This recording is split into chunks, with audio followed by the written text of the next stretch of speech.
முந்தைய அரசு விவசாயிகளை பெரிய அளவில் பாதிக்கும் வகையிலும் குடியிருப்புகளை அதிக அளவில் அகற்றும் வகையிலும் விமான நிலையத்தை அமைப்பதற்கான முயற்சிகளை மேற்கொண்டது. ஒரு விளக்கம் வேண்டாம், எந்த விளக்கத்துக்கு நான் அனுமதி அளிக்கவில்லை. 55 விதியின் கீழ் உங்கள் பேரை படிச்சுட்டேன், இல்லை அடுத்த ஒரு பேர் நான் படிச்சிடுவேன். நீங்க எங்கே வரீங்க? நீங்க இங்கே போங்க உள்ள இடத்து. பேரவைத் தலைவர் அவர்களே, நமது அரசால் பெண்கள் பயன்பெறும் வகையில் அவர்களின் முன்னேற்றத்திற்காகவும் பாதுகாப்பிற்காகவும் பல்வேறு திட்டங்கள் தீட்டப்பட்டு இதுவரை சிங்கப்பெண் சிறப்பு அதிரடிப்படை திட்டம், தாய்மாமன் தங்கமோதிர திட்டம், வெற்றி மகளிர் ஆடுகள் வளர்ப்பு திட்டம், அண்ணனின் சீர்திட்டம் போன்ற திட்டங்கள் அறிவிக்கப்பட்டு அதற்கான நிதி ஒதுக்கீடும் செய்யப்பட்டு நடைமுறைப்படுத்த நடவடிக்கைகள் மேற்கொள்ளப்பட்டு வருகிறது. மேலும் நமது அரசு மக்களின் வாழ்வாதார முன்னேற்றத்தினை முதன்மை நோக்கமாக கொண்டு வெற்றி தொலைநோக்கு திட்ட ஆவணத்தினை, வெற்றி விஷன் டாக்குமெண்ட் வெளியிட்டுள்ளது. அந்த திட்ட ஆவணத்தின் அடிப்படையில் இலக்கு நிர்ணயம் செய்து பல்வேறு திட்டங்கள் அடுத்து வருகின்ற 1ஆம், 3ஆம் மற்றும் 5ஆம் ஆண்டிற்குள் நிறைவேற்றத்தக்க திட்டங்களாக வகைப்படுத்தப்பட்டுள்ளது. சிறப்பினமாக பெண்கள் பயன்பெறும் வகையில் பல்வேறு திட்டங்களுக்கு செயல் வடிவம் கொடுத்து இவ்வரசு நிறைவேற்றும். கடந்த 4 மாதங்களாக வளைகுடா பகுதியில் நிலவி வரும் போர் சூழல் காரணமாக எரிவாயு சிலிண்டர் கிடைப்பதில் தட்டுப்பாடு நிலவி வருகின்றது. இதனால் மாற்று எரிபொருளை பயன்படுத்தி வருவதாலும் எரிவாயு சிலிண்டர் விலை உயர்வினாலும் பொதுமக்கள் தங்களது வருவாயிலிருந்து கூடுதலான தொகையினை செலவிட்டு இன்னலுக்கு ஆளாகி வருகின்றனர். இதனை கருத்திற்கொண்டு நிதி நெருக்கடியான சூழலிலும் பொதுமக்களின் நிதி சுமையினை குறைக்கும் வகையிலும் பொதுமக்களின் நலனை பாதுகாக்கவும் மக்களுக்கு அளித்த வாக்குறுதியை நிறைவேற்றும் நோக்கிலும் எரிவாயு சிலிண்டருக்காக செலவழிக்கப்பட்டு வரும் தொகையினை அவர்களுக்கு வழங்க அரசு முடிவு செய்துள்ளது.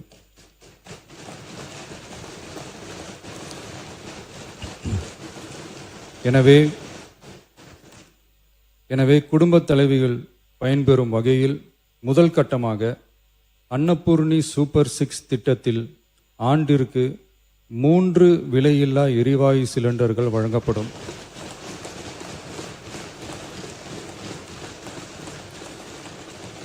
எரிவாயு சிலிண்டருக்கான விலை பயனாளிகளின் வங்கி கணக்கில் நேரடியாக வரவு வைக்கப்படும். இத்திட்ட பயனாளிகள் எரிவாயு சிலிண்டர் பதிவு செய்து சிலிண்டர் பெற்றவுடன் எண்ணெய் நிறுவனங்களிடமிருந்து பட்டியல் பெற்று சிலிண்டருக்கான விலை பயனாளிகளின் வங்கி கணக்கில் வரவு வைக்கப்படும். இத்திட்டத்தினால் சுமார் 1,30,16,104 குடும்பங்கள் பயனடைவார்கள். அதாவது ஆண்டு வருமானம் ரூபாய் 2.5 லட்சத்திற்கு மிகாமல் உள்ள பொருளாதாரத்தில் பின்தங்கியுள்ள குடும்பத்தினர், சிறு குறு விவசாய குடும்பத்தினர், மாற்றுத்திறனாளி குடும்பத்தினர் போன்ற சமூகத்தில் உள்ள நலிந்த குடும்பத்தினர் பயனடைவார்கள். இத்திட்டத்தினை செயல்படுத்துவதற்கான ஆயத்த பணிகள் துவங்கப்பட்டுள்ளது. இத்திட்டம் வரும் பொங்கல் பண்டிகை ஜனவரி மாதம் முதல் செயலாக்கத்திற்கு கொண்டு வரப்படும்.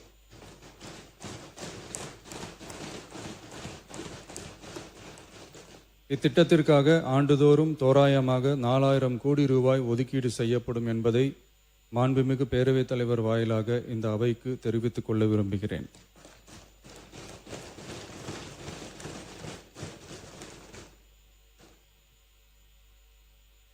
மாண்புமிகு பேரவைத் தலைவர் அவர்களே, சென்னையில் உள்ள மீனம்பாக்கம் விமான நிலையம் இந்திய விமான நிலையங்கள் ஆணையத்தால் AAI இயக்கப்படுகிறது.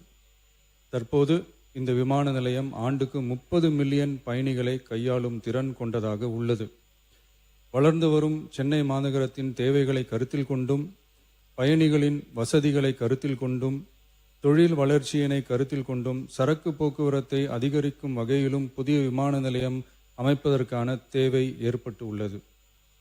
புதிய விமான நிலையம் அமைப்பதற்கு தேர்வு செய்யப்படும் இடம் பெரிய அளவில் விவசாயிகளை பாதிக்காத வகையிலும் அதிக அளவில் குடியிருப்புகளை அகற்றாத வகையிலும் அமைய வேண்டும்.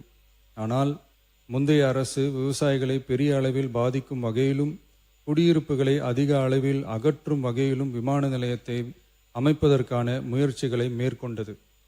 ஏகனாபுரம் மற்றும் இதர கிராம மக்கள் இந்த விமான நிலையம் அமைப்பதை எதிர்த்து நடத்திய போராட்டங்களை அறிந்து நான் 20/1/2025 அன்று அப்பகுதிக்கு சென்று அங்குள்ள மக்களின் குறைகளை கேட்டறிந்து பின்வரும் அறிவிப்புகளை வெளியிட்டேன். சென்னை பரந்தூர் மற்றும் அதனை சுற்றியுள்ள 12 கிராமங்களில் அமைய இருக்கும் விமான நிலையத்தை எதிர்த்து போராடும் மக்களுடன் நான் உறுதியாக நிற்கிறேன்.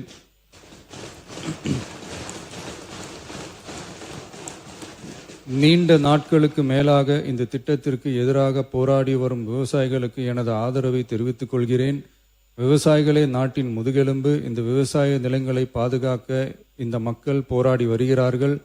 விக்கிரவாண்டியில் அக்டோபர் 2024 நடந்த பொதுக்கூட்டத்திலேயே பரந்தூரில் புதிய விமான நிலையம் அமைப்பதற்கு எதிர்ப்பு தெரிவித்திருக்கிறேன். தொழில் வளர்ச்சி மற்றும் அதற்கான விமான நிலையங்களின் பங்கு பற்றி நான் நன்கு அறிவேன். அதற்கான என்னுடைய முழு ஆதரவும் உண்டு. ஆனால் பரந்தூரில் இந்த திட்டம் அமையக்கூடாது. இந்த திட்டம் குறித்து அரசு மறுபரிசீலனை செய்ய வேண்டும். குறைவான விவசாய நிலங்கள் பாதிக்கப்படும் வகையிலும் மக்களின் வாழ்வாதாரம் பாதிக்காத வகையிலும் மாற்று இடத்தை தேர்வு செய்ய வேண்டும் என தெரிவித்திருந்தேன். மக்கள் மத்தியிலே நான் அன்றே அறிவித்ததை நிறைவேற்றும் பொருட்டு புதிய விமான நிலையம் அமைப்பது குறித்து உயர் அதிகாரிகளிடமும் துறை வல்லுநர்களிடமும் விரிவாக ஆலோசனை நடத்தினேன். ஏற்கனவே நான் உறுதி அளித்தவாறு பரந்தூரில் புதிய விமானம் நிலையம் அமைக்க மேற்கொண்ட நடவடிக்கைகள் இந்த அரசால் கைவிடப்படும்.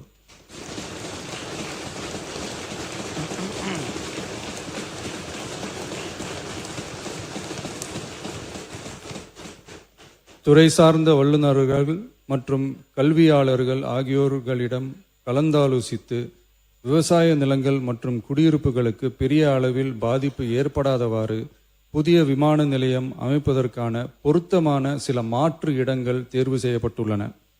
அவ்விடங்களில் தொழில்நுட்ப ரீதியான சாத்தியக்கூறுகளை சம்பந்தப்பட்ட துறைகள் மூலம் விரிவான ஆய்வு மேற்கொண்டு புதிய விமான நிலையத்திற்கான இடம் விரைவில் இறுதி செய்யப்படும்.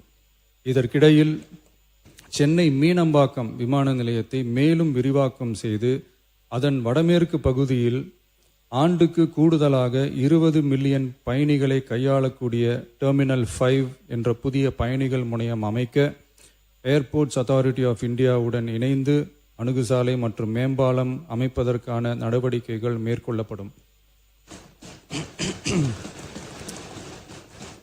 சென்னை மீனம்பாக்கம் விமான நிலையத்தில் தற்போது நடைபெற்று வரும் டெர்மினல் 3 பயணிகள் முனையம் கட்டுமான பணிகள் முடிவுற்ற பின் ஆண்டுக்கு 35 மில்லியன் பயணிகளை கையாளக்கூடியதாக இருக்கும். மேலும் புதிய டெர்மினல் 5 பயணிகள் முனையம் செயலாக்கத்திற்கு பிறகு ஆண்டுக்கு மொத்தம் 55 மில்லியன் பயணிகளை கையாளக்கூடியதாக இவ்விமான நிலையம் இருக்கும்.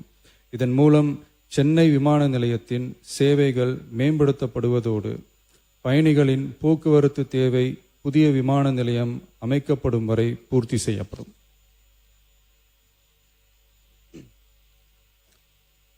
மாண்புமிகு பேரவைத் தலைவர் அவர்களே, ஒரு மாநிலத்தின் உண்மையான முன்னேற்றம் என்பது அதன் பொருளாதார வளர்ச்சியால் மட்டுமல்ல, பெண் கல்வி, வேலைவாய்ப்பு, மருத்துவம், வணிகம் மற்றும் சமூக வாழ்வின் அனைத்து தளங்களிலும் சுதந்திரமாகவும் பாதுகாப்பாகவும் பங்கேற்கும் வாய்ப்புகளாலும் அளவிடப்படுகிறது. மகளிரின் பயண சுதந்திரம் அவர்களின் பொருளாதார சுதந்திரத்திற்கும் குடும்பங்களின் முன்னேற்றத்திற்கும் அடித்தளமாக இருக்கிறது. தற்போது செயல்படுத்தப்பட்டு வரும் மகளிர் கட்டணமில்லா பயண திட்டத்தில் மாநகரம் நகர்ப்புறங்களில் சாதாரண மற்றும் மலைப்பகுதி பேருந்துகளில் 40 கிலோமீட்டர் வரை மட்டுமே பயணம் செய்ய அனுமதிக்கப்பட்டு வருகிறது. எக்ஸ்பிரஸ், எல்எஸ்எஸ், டீலக்ஸ் பேருந்துகள் மற்றும் புறநகர் பேருந்துகளில் கட்டணமில்லா பயணம் அனுமதிக்கப்படுவதில்லை. தமிழ்நாட்டின் எந்த பகுதியிலும் வசிக்கும் ஒரு மகளிரும் போக்குவரத்து கட்டணத்தால் தமது வாய்ப்புகளை இழக்கக்கூடாது என்ற சமூக நீதி சிந்தனையை இவ்வரசு முதன்மையாக கொண்டுள்ளது. இதனை கருத்தில் கொண்டு மகளிர் கட்டணமில்லா பயண திட்டத்தை விரிவுபடுத்தி பெருமளவில் பயனளித்திடும் விதமாக வெற்றி பயணம் என்ற பெயரில் தேசத்தந்தை மகாத்மா காந்தியடிகளின் பிறந்த நாளான அக்டோபர் 2ஆம் தேதி முதல் செயல்படுத்த அரசு முடிவு செய்துள்ளது என்பதை இந்த மாமன்றத்தில் மகிழ்ச்சியுடன் அறிவிக்கிறேன். அதன்படி முதல் கட்டமாக மாநகரம் நகரங்களில் சாதாரண பேருந்துகள் மட்டுமின்றி மாநகரம் நகர்ப்பகுதிகளில் இயங்கும் எக்ஸ்பிரஸ், எல்எஸ்எஸ், டீலக்ஸ் அரசு பேருந்துகளிலும் மகளிர் கட்டணமில்லா பயணங்கள் மேற்கொள்ளலாம். மேலும் கூடுதலாக மாவட்டங்களுக்கிடையே பயணம் மேற்கொள்ள ஏதுவாக புறநகர் மற்றும் மலைப்பகுதிகளில் சாதாரண கட்டண பேருந்துகளிலும் மகளிர் கட்டணமில்லா பயணங்கள் மேற்கொள்ளலாம். இத்திட்டத்தில் பயன்பெற வருமான உச்சவரம்போ மற்றும் மேற்கொள்ள விரும்பும் பயண எண்ணிக்கையிலேயோ கட்டுப்பாடுகள் இல்லை. வெற்றி பயண திட்டம் இதர சேவைகளிலும் படிப்படியாக விரிவுபடுத்தப்படும். இதன் மூலம் மாநிலம் முழுவதும் மகளிருக்கான எளிதில் அணுகக்கூடிய பொது போக்குவரத்து வசதி பெருமளவில் கிடைக்கும். இதன் மூலம் மாணவிகள் தொலைதூரத்தில் உள்ள கல்லூரிகளுக்கு செல்லவும், பணியிடங்களுக்கு செல்லவும், மருத்துவம் மற்றும் அத்தியாவசிய சேவைகளுக்கும் கட்டணமின்றி பேருந்துகளில் பயணிக்க இயலும். மாண்புமிகு பேரவைத் தலைவர் அவர்களே, வெற்றி பயணம் என்பது கட்டணமில்லா ஒரு பேருந்து பயணம் மட்டுமல்ல, ஒரு மாணவியின் கல்வி, ஒரு தொழிலாளியின் வேலைவாய்ப்பு, ஒரு தாயின் குடும்ப பொறுப்பு, ஒரு தொழில் முனைவோரின் முன்னேற்றம் போன்றவற்றை உறுதி செய்யும் சமூக முதலீடாகும். தமிழ்நாட்டின் எந்த பகுதியில் வாழ்ந்தாலும் மகளிரின் இயக்க சுதந்திரத்திற்கும் பொருளாதார முன்னேற்றத்திற்கும் அரசு உறுதுணையாக இருக்கும். இத்திட்டத்தின் கீழ் திருநரும் டிரான்ஸ்ஜெண்டர் கட்டணமில்லா பயணங்கள் மேற்கொள்ளலாம். வெற்றி பயணம்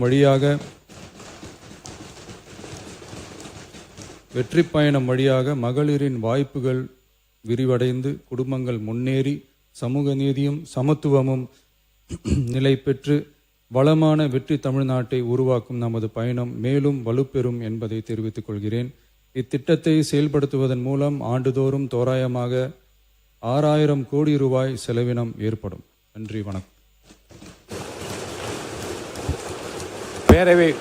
பேரவை விதி 55 கீழ் பால் விலை கொள்முதல் விலை மற்றும் ஊக்கத்தொகை உயர்வு குறித்து தமிழகம் முழுவதும் ஆர்ப்பாட்டம் என்பது குறித்த பொது முக்கியத்துவம் வாய்ந்த நிகழ்வு குறித்து விவாதிக்க வேண்டும் என்று மாண்பு உறுப்பினர்கள் ஏவா வேலு அவர்கள், மாண்பு உறுப்பினர் வசந்தம் கார்த்திகேயன் அவர்கள், மாண்பு உறுப்பினர் முன்னாள் முதலமைச்சர் எடப்பாடி கே பழனிசாமி அவர்கள், மாண்பு உறுப்பினர் அகிரி எஸ் கிருஷ்ணமூர்த்தி அவர்கள், மாண்பு உறுப்பினர் OS மணியன் அவர்கள், மாண்பு உறுப்பினர் முக்கூர் என் சுப்பிரமணியன் ஆகியோர் 55 விதிகள் அறிவிப்பு கொடுத்திருக்கிறார். அதை நான் வந்து தகவல் கோரலாக எடுத்துக்கொண்டு இந்த அவையின் முன் வைக்கின்றேன். மாண்புமிகு அமைச்சர் அவர்கள் ஏதாவது இது குறித்து பதில் சொல்ல விரும்பினால் பதில் அளிக்கலாம். மாண்பு உறுப்பினர் ஏவா வேலு அவர்கள் மென்ஷன் பண்ணலாம். பரந்தூர் விமானத்தை பற்றி அளவுக்கு நம்முடைய சொல்லணும். இல்லை அரசின் சார்பில் மாண்பு முதல்வரோ அமைச்சர்களோ அறிக்கை அளிக்கிற போது விவாதம் கிடையாது. மாண்பு உறுப்பினர் இதை பற்றி மென்ஷன் பண்ணுங்க. பால் விலை குறித்து மென்ஷன் பண்ணலாம். நீங்க அது குறித்து ஒரு விளக்கம் சொல்ல வேண்டியதா இருக்குது. அப்புறம் சொல்லலாம். நீங்க குற்றச்சாட்டுல ஒரு விளக்கம் சொல்ல வேண்டியதா. அந்த விளக்கத்தை நான் விதிப்படி படிச்சிடுறேன் உங்களுக்கு.